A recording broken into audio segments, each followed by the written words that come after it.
People get elk fever. It's home to the largest herd of wild elk in the state. Now it's the elk capital of Pennsylvania. And even though it has a small population, it attracts tens of thousands every year. It's led to 2 major renovations in the last 4 years. It's known as Elk Country. This is your town, Benezette.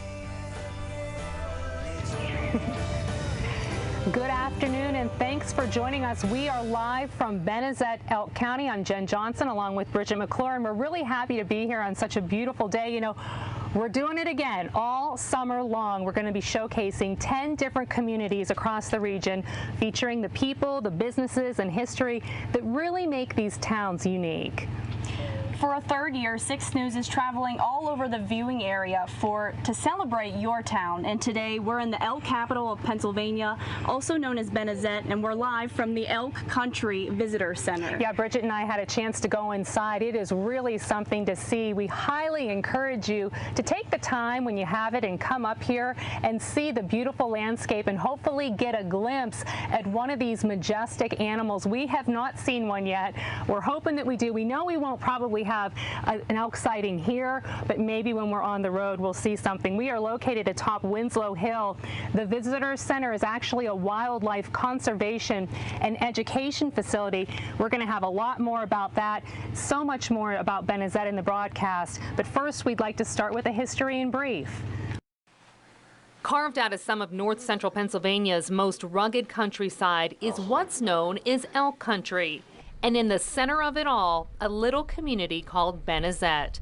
People who live there say the community is home to more elk than people, and they might be right. There are more elk that live in Benezette Township than there are people. And some people are okay with that, but here's something the community hasn't been able to decide since it was established in the 1840s by Reuben Winslow: the spelling of the town's name.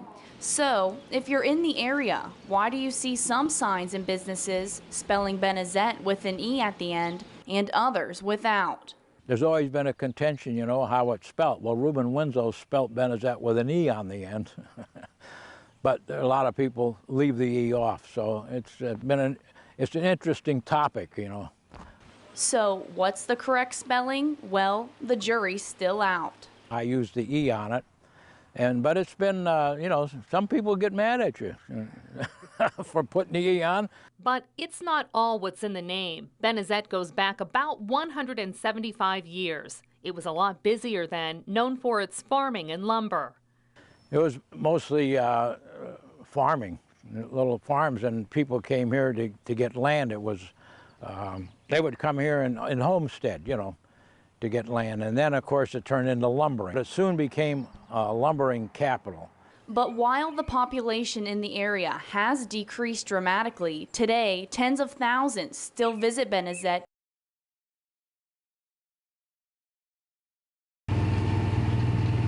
And we are live from Benezette. We can tell you that this town doesn't have a lot of people. The village, it's really tiny, has a population of about 200 people, and there are actually more elk here than there are people, but that's okay. It's a really beautiful place to live.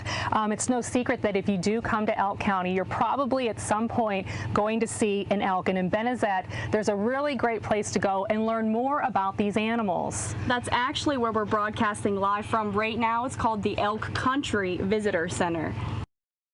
The Elk Country Visitor Center offers a lot of different experiences. If you want to come here and see an elk, of course, elk are wild animals. They come and go as they please, but they're here quite a bit. And we plant forage plots out here to plant the forage that they like alfalfa and clover and timothy and some other annual crops. So you have a good chance of seeing elk here. Raleigh Cogan is the president and CEO of the Keystone Elk Country Alliance, a nonprofit organization that focuses its resources on Pennsylvania's wild elk herd. And the Elk Country Visitor Center, with conservation and education being its #1 priority. We have a 4D theater, sight, sound, smell, and touch. And it's, excuse me, it's pretty much the history of our elk herd, along with some biology, talking about newborn calves and talking about how elk get through the winter. It's kind of a seasonal thing, how elk get through the 4 seasons of the year here in our state. In addition to the theater, there is a large discovery room where you can learn so many things from elk and other native animals to the environment and even interact. We have a lot of hands-on displays here. I mean, a lot of people don't get a chance to pick up a set of elk antlers, to get a sense of how big they are, how heavy they are, the mass there. And so we want people to touch and feel and explore when they're here. There are even opportunities to get up close, but not too close, with the wildlife. There's basically two ways to get out there. One's on the wagon or sleigh, and the other's on the tractor when we plant the fields. We just don't disturb the elk. They get comfortable, excuse me, and they know when the folks stay on the wagon, the elk have a tendency just to kind of ignore it. But all you need to do is step off. And in the distance, they get away. They don't like that. In addition, there are a number of hiking trails on the visitor center grounds for those who might want a natural experience with the wildlife. Kogan says one of his favorite things about working at the visitor center is the youth who come to visit. And I think what it does is it piques their interest enough. And they go home at supper time that night and they tell their mom and dad and the rest of their family what they saw today. And I can't tell you how many times we've heard it and witnessed it, where that same student, a week or two or a month or two later, they're walking up the sidewalk explaining to their parents what they saw and where the elk were the day they were here. And it's really a neat experience.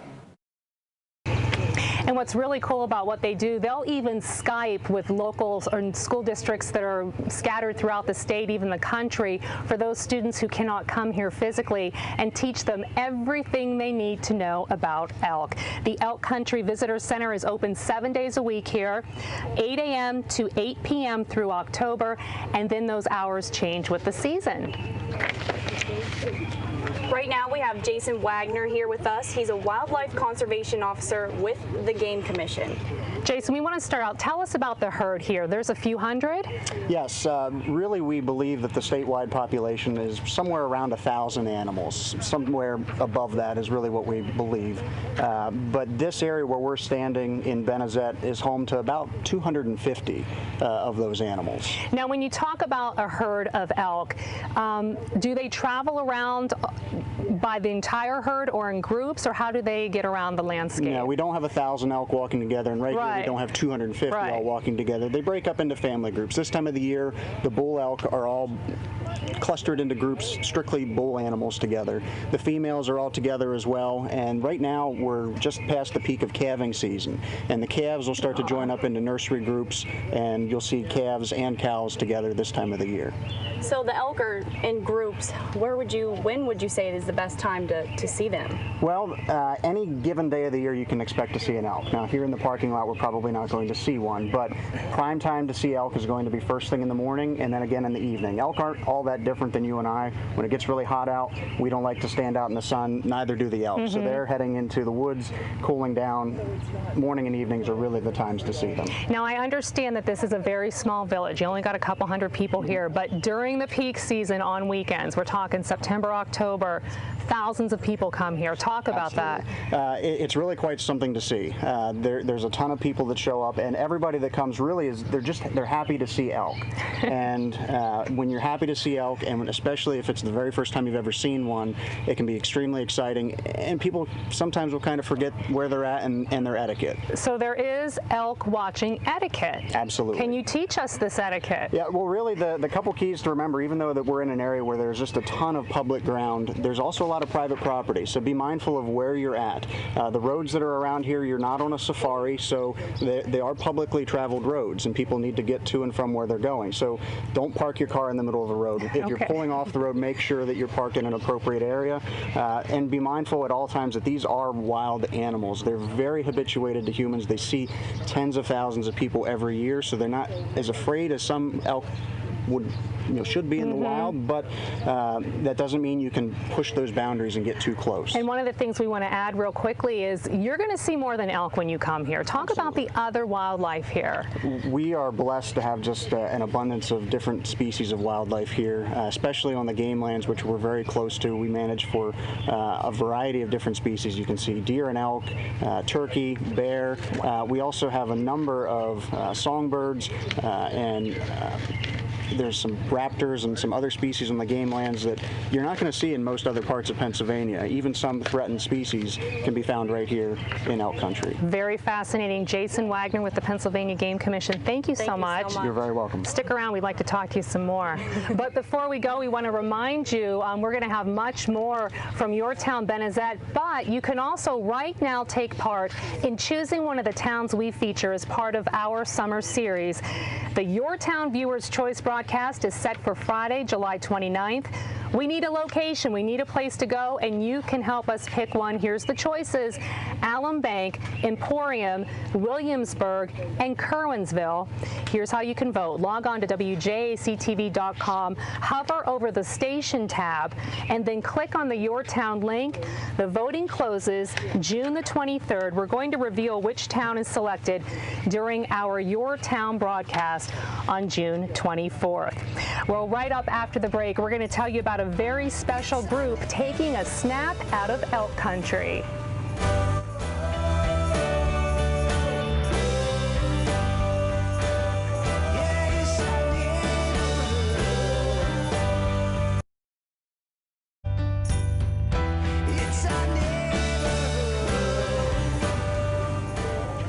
Welcome back, everyone. All summer long, we're taking the show on the road featuring people, history, and things that make towns unique, and that's why we call it Your Town. Today, we're in Benezette. With the nature and the beauty of Elk Country areas, it leads itself to be a popular location for photographers who like to capture things like animals in their natural habitat. And there's a group that does just that from all over the state and beyond right here in Benezette. Whole different world. This is Richard Coy. He's from Indiana County, Pennsylvania. He likes photography, he likes Elk Country, and he's legally blind. But that doesn't stop him from taking his pictures. And I explained to him, Doc, I said, everybody's telling me my photos are good. Why is that? How can I do this? And he says, it's because of the magnification in the lens. If it wasn't for that, you'd sell your camera. So here I am yet. In September of 2010, Coy says a small group of people just happened to meet as they were taking photos of the elk. And that's when the Benezette Elk Camera Club was born. Coy now serves as the president. He says the group is based on Facebook and has about 300 members. We meet here twice a year, the first Saturday in May and the last Saturday in September, which is the rut season. And it gets pretty wild here during the rut season. But we go out in the mornings, usually meet here about 5, 6 o'clock for breakfast, a little bit of donuts and coffee, and then we spread out. They go into the fields, into the woods, wherever you want to get that great photo that you're looking for. The club has a wide range of members, from people who are just interested in taking a few pictures to someone like Tom Dorsey, who's a professional photographer. The only thing that we really encourage with this club is that the elk live here. We're visitors. And it's so important to us not to stress the animals, you know. So with my equipment, I want to get the shot, but not at the expense of stressing the animal. With the gear I have, I can do that. I can stay back and the animal's acting very natural because it's like I'm not even there. So that's why the investment was worth it to me. They're just beautiful. I've never met a group of people like this in all my life, even in church. I do not meet people like this. I mean, they're so open and so cheerful and so easy to work with.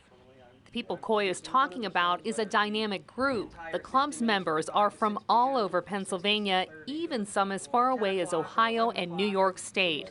Some of the group's members have even published some of their works, one winning state recognition. The light started to burn off the fog or burn through it, and I turned, and there was that bull and a calf right there. And I set my tripod up and I just started taking pictures, and I looked at probably about the third image and I thought, this is something special. Dorsey entered the photo into the Pennsylvania Wilds contest, and among about 3,000 entries, he won the grand prize. But the Camera Club isn't all about winning. The group works to make a difference too. When the group meets those 2 times each year, they hold a raffle amongst themselves, and all the money they bring in goes right back out. But with that money, we don't keep. We give it away. Coy says the group has donated to wildlife associations, also helped a man whose house burned, along with an Elk County fire company. Now, anyone is welcome to join the Benezette Elk Camera Club. You can search for it on Facebook, or you can message Richard on Facebook, and you can find him at Richard L. Coy. Now, we want to show you this again. Don't forget, you can help us choose one of the communities we will feature this summer as part of our Your Town series. You can pick from the following: Alum Bank, Kerwinsville, Emporium, or Williamsburg. Just head to WJAC-TV.com and look for it on your screen. You can vote anytime now. We'll be revealing that a bit later this month. We have much more about Benezette to come. We're going to show you some truly unique businesses, and later a very special group working to make some very special art.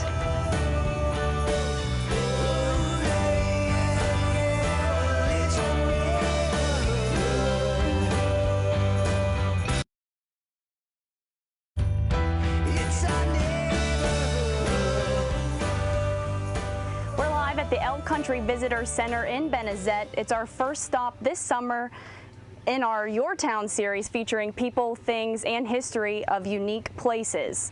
And Benezette is certainly not lacking when it comes to history.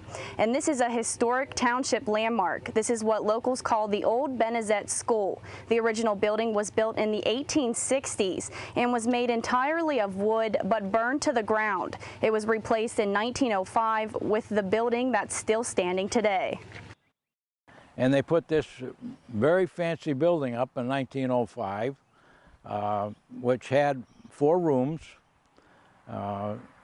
And in each room, they put the chalkboards at different levels. For the smaller kids, it was so many feet high, and then they went up higher. When you get the 2 top rooms are up higher, it went up to the 8th grade at that time. Then later on, they went up to the 12th. For the past 25 years, the Benezette School Committee has worked to restore the building, keeping the original floors but updating the utilities. Over the years, the committee has brought about $100,000 to maintain the school currently. The building is being used for the Benezette Township offices. It also hosts the school committee's offices. Well, as we've already told you, the village of Benezette has roughly about 200 people living in it full time. But in the peak season here, that's anywhere from maybe mid to the end of August all the way through October. That number grows to the thousands, and you can imagine what it does for economic development in this area. All of the businesses in the region know firsthand that the tourism is helping economic development, and one of those was standing since before the 1840s. The Benezette Hotel offers a room to those who want to spend the night after a day of elk seeking, and also offering a bite to eat. We're very busy those months. I mean, it's led to 2 major renovations in the last 4 years. I mean, we've had to add space for people. That was the first renovation. Now the second one was adding parking and redoing our kitchen so we can handle all these people coming into town. Kuhn says when he saw long lines and that there just wasn't enough to accommodate everyone stopping by, that's when he decided to renovate. Well, this next one is definitely something you don't see every day. Yes, this is a castle, and yes, it's in the middle of nowhere, or more accurately, in the heart of Elk Country. And the owner says he wouldn't have it any other way. And you don't have to be a king, queen, princess, or prince to stay at the McDarvey Castle. Family-oriented, and people who like to be outdoors. That's what I find that all these people do. They don't stay in the house. They go outside, they sit outside, they go walking, they take their cameras, they go everywhere. It's all about nature and outdoors. It's really something. The castle can also take you away from the crowds during the busy season because it has a private elk viewing area just behind the public Winslow Hill Elk Viewing Area. Brethren says he's seen many animals from the property, including more than 100 elk right in and around his driveway. Bridget, this is your first Your Town broadcast. I have to tell you that, you know, we're always surprised and we're thankful for the nice weather that we typically get on Fridays when we run this series, and really it just does not get much better than this, guys. It doesn't. So we're going to send it back to Mary at the studio. It's beautiful out there, looking very good, looking nice and dry. Doppler 6 radar not showing any trace of precipitation out there in Benezette, so looking good, but a different story for tomorrow. Tomorrow morning, as you are waking up, grab that umbrella as you're heading out the door. You'll need it. We'll see a frontal system moving through, and on the back side of that front, we could possibly see some severe storms popping up, meaning we could have gusts up to 60 miles per hour at times. So a rainy Saturday, we will see a little bit of sunshine, but that heating is going to really help fuel those storms. So we are under a major marginal threat throughout tomorrow, and then a severe, very light risk there for tomorrow, but still very slight, but still something to keep an eye on. So temperatures right now are at 74, St. Mary's 76, in Clearfield 76 there in Altoona. So for tomorrow, we're looking into the low 80s, heating up and humid, and then Sunday into the mid 70s.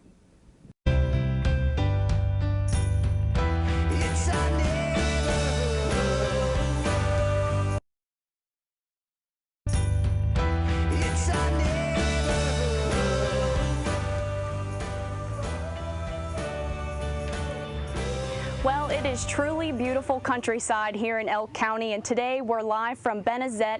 It's the first stop on our Your Town series featuring people, things, and histories that are special and make a difference in the community. A program of the Dickinson Center, and that's a mental health facility, is helping adults with intellectual disabilities, and they're doing that with one of the finest products of the Pennsylvania wilds. Since 1994, Elkwood Arts has encouraged people with disabilities to work with wood. Currently, 21 disabled adults, called consumers, work in the shop. The consumers actually get paid for the effort they provide when it comes to the woodworking tasks, and this gives them a huge self-worth. The program creates handcrafted custom products from hardwoods. That wood is donated from several local businesses. In addition, Elkwood Arts uses a laser engraver to make things personal. That it's kind of like a inkjet printer, except for ink. What's coming out is a laser beam, which is going into the wood. It can either cut or engrave the wood. Matt McCall has been a volunteer carpenter at Elkwood Arts for 7 years. He runs the cutting boards, a popular product, through the wide belt sander. On this side, you can feel where it's glued together. On this side, it gets rid of any other real fine adjustments out of the way. It makes it nice and smooth. Elkwood Arts' unique crafts, decorations, and home decor are sold throughout Elk County, including the Visitor Center. In fact, they do our plaques for our donors, and we have a plaque for our sponsor members and our life members, and they do all that work for us. But the best gift of all is the pride and happiness the consumers feel from all their hard work. Now, while the Elkwood Arts is working mainly with wood products, another shop just outside of Benezette in the little community called Grant has all the homemade and handmade crafts that you'd want. Donnell's Gift Shop is a quaint little shop situated along State Route 555. It's a country store featuring arts and crafts from wildlife and scenery paintings on saws to custom-made furniture and homemade jellies and jams. Nearly all of the shop's inventory is designed and created as a collaborative family effort. My husband, my son, both of my sons help. My grandson, who has just gone to the Navy, he has done many projects over the years, and I try to keep everybody busy. And my daughter-in-law, Suzanne, does a lot of the wood crafts, all the little flowers you see, and just tons of stuff that she's constantly has piles of products going, and we work up in my basement and also down in the garage in the back. We have the woodworking shop, we cut our own wood, we do just about everything. Now here's a fun fact. Donnell also taught art for a number of years, teaching ceramics classes from her little shop and also teaching one-day oil painting seminars in Ridgeway. Bridget? One more time before we finish here in Benezette, the Your Town series needs your help. You can decide where we take the show. 1 week this summer, log on to WJAC-TV.com and vote. You can choose from Alum Bank, Kerwinsville, Emporium, Williamsburg, and voting is open until June 23rd. Now we're just getting started this year with a brand new crop of communities to feature next week. Mount Union, Huntingdon County. Get ready, we're coming your way. We'll be broadcasting live from the Mount Union Area High School. That's next Friday, June 17th, and it all gets started at 5:30. Unfortunately, that brings our first Your Town broadcast of the summer here in Benezette to a close. We want to thank Raleigh Cogan and the Elk Country Visitor Center, Doug Rufo, Richard Coy, and everyone who helped make today's broadcast successful. Many, many thanks. We had a blast, all of us and the crew. Thanks to them for coming on up and setting up Mount Union. We'll see you next week. Marty's going to have the rest of the day's news after just a short break.